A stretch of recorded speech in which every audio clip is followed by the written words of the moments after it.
अस्सलाम नाज़रीन, तव्हां ॾिसो पिया STV न्यूज़ ताज़ा तरीन बुलेटिन में वली मोहम्मद चाड़ो हाज़िर आहियां। नज़र विझूं था सांगड़ खां नूर मोहम्मद ख़ासकेली जी रिपोर्ट ते।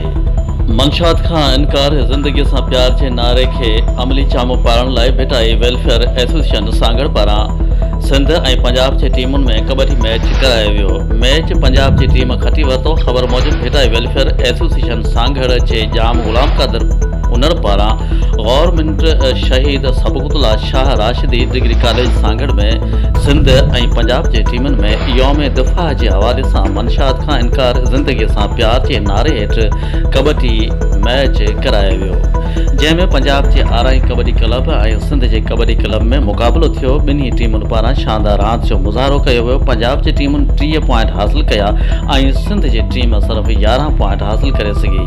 अहिड़ी तरह पंजाब जी टीम कबड्डी जो मुक़ाबिलो 19 पॉइंटनि सां खटी वरितो। आरआई कबड्डी क्लब पंजाब जे रांदीगरनि मुस्तनसर चीमा, नदीम आरआई, हाजी गुल, अली गुल बहितरीन रांदि जो मुज़ाहिरो कंदे दाद हासिल कयो।